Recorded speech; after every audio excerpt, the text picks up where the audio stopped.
خوش آمدید۔ کبھی یہ سوچا ہے کہ جو لوگ کامیاب ہوتے ہیں ان میں ایسی کیا خاص بات ہوتی ہے؟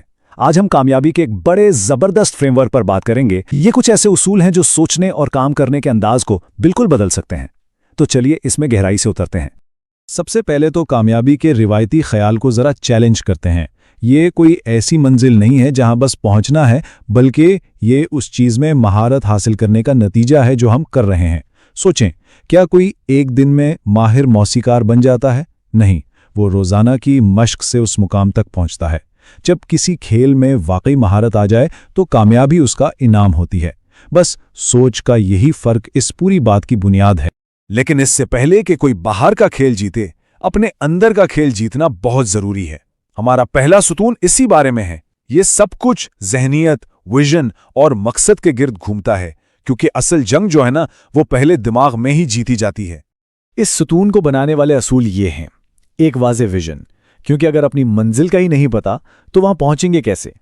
جاگنے کا ایک مقصد جو ہر صبح بستر سے اٹھنے کی وجہ دے۔ شکر گزاری کے ساتھ مزید کی چاہ، یعنی جو کچھ ہے اس پر شکر کریں لیکن بہتر کی تلاش بھی جاری رکھیں۔ ذاتی ترقی، کیونکہ جتنا خود کو بہتر بنایا جائے گا اتنے ہی نئے مواقع کھلیں گے۔ اور سب سے اہم، اپنی توجہ کو ایک جگہ مرکوز کرنا۔ یہی وہ بنیاد ہے جس پر سارے بیرونی کام کھڑے ہوتے ہیں۔ اصول نمبر 12 کی بہترین وضاحت یہاں ہوتی ہے۔ جہاں توجہ جاتی ہے وہیں حقیقت بنتی ہے۔ اپنی توجہ کو ایک روشنی کی طرح سمجھیں۔ اگر یہ ہر طرف بکھری ہوئی ہے تو زندگی میں افراتفری اور جمودی ہوگا، لیکن اگر ایک لیزر کی طرح بالکل فوکسڈ ہے تو وضاحت، ترقی اور کامیابی ملے گی۔ فرق بالکل صاف ہے۔ یہ بات اصول نمبر 13 یعنی ذاتی ترقی کی اہمیت کو شاندار طریقے سے واضح کرتی ہے۔ مطلب صاف ہے، مزید حاصل کرنے کے لیے پہلے خود مزید بننا پڑتا ہے۔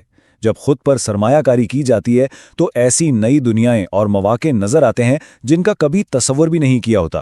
یہ بالکل ایسا ہے جیسے کوئی نئی زبان سیکھ لی جائے اور اچانک پوری دنیا کے لوگوں سے بات کرنے کی صلاحیت پیدا ہو جائے۔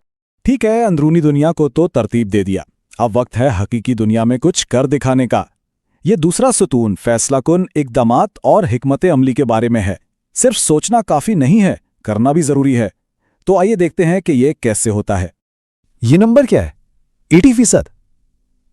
سوچنے کی بات ہے کہ یہ کیا ہو سکتا ہے۔ یہ اصول نمبر 3 کا دل ہے۔ یہ ایک ایسا راز ہے جو پرفیکشنزم یعنی ہر چیز کو کامل بنانے کے اس چال کو توڑ سکتا ہے جو اکثر ہمیں آگے بڑھنے سے روکتا ہے۔ اور یہ رہا اس کا مطلب۔ دنیا کو کسی ایسی چیز سے زیادہ فائدہ ہوتا ہے جو شاید مکمل نہ ہو لیکن موجود ہو، بجائے اس کے جو کامل ہو لیکن کبھی سامنے ہی نہ آئے۔ ٹیکنالوجی کی دنیا میں اسے منیمم وائبل پروڈکٹ یا MVP کہتے ہیں۔ اسے کیک کی طرح سمجھیں۔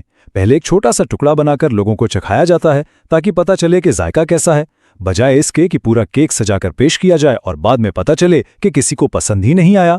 اپنا کام باہر لائیں، فیڈ بیک لیں اور پھر اسے بہتر بنائیں۔ کیا کبھی زندگی کی افراتفری سے مغلوب محسوس ہوتا ہے؟ اصول نمبر 7 اسی مسئلے کا حل ہے، اور یہ بہت آسان ہے۔ اپنی جگہ صاف کریں، ایک ٹو ڈو لسٹ بنائیں اور پھر حقیقت میں وہ کام کریں جو اس فہرست پر ہیں۔ یہ چھوٹے چھوٹے قدم زندگی پر کنٹرول کا ایک ناقابل یقین احساس دلاتے ہیں۔ اصول نمبر 10 کسی کے شوق کو ایک قابل عمل کاروبار میں بدلنے کا راز بتاتا ہے۔ یہ 4 اہم سوالات حل کرنے کے لیے ایک چیٹ شیٹ کی طرح ہیں۔ پروڈکٹ کیا ہے، قیمت کیا ہے، گاہکوں تک کیسے پہنچیں گے اور پیسے کیسے لیں گے۔ ان 4 پہیلیوں کو حل کر لیا جائے تو کامیابی کی راہ کھل جاتی ہے۔ لیکن کچھ لڑائیاں جیتنے کا کیا فائدہ اگر پوری جنگ ہی ہار جائیں؟ کامیابی ایک سپرنٹ نہیں بلکہ ایک میراتھن ہے۔ یہ آخری اور اہم ستون ان اصولوں کے بارے میں ہے جو وقت کے ساتھ ساتھ مسلسل کامیابی کے لیے ضروری ہیں: لچک، تعلقات اور مستقل مزاجی۔ اصول نمبر 5 بالکل واضح اور سیدھا ہے۔ اپنی کہانی کا ہیرو خود بننا پڑتا ہے، خود کو بچانا پڑتا ہے۔ یہ خود انحصاری اور اپنے سفر کی پوری ذمہ داری لینے کے بارے میں ہے۔ دوسرے مدد کر سکتے ہیں لیکن آخر میں دوڑ خود ہی دوڑنی پڑتی ہے۔ یہ افریقی کہاوت اصول نمبر 11 کی بہترین وضاحت کرتی ہے۔ انفرادی کوشش سے تیزی سے آگے بڑھا جا سکتا ہے، لیکن طویل مدتی بڑے اہداف کے لیے ایک مضبوط ٹیم اور صحیح لوگوں کا ساتھ ضروری ہے۔ تجربے نے دکھایا ہے کہ جب دوسروں کے ساتھ مل کر کام کیا جاتا ہے تو وہ کچھ حاصل ہوتا ہے جو اکیلے کبھی نہیں ہو سکتا تھا۔ حقیقت میں کوئی بھی خود ساختہ نہیں ہوتا۔ یہ اصول نمبر 8 سے مشکلات کے بارے میں ایک نیا نقطہ نظر ہے۔ انہیں رکاوٹوں کے طور پر نہ دیکھیں، یہ ایک پہاڑ کی چوٹیوں کی طرح ہے۔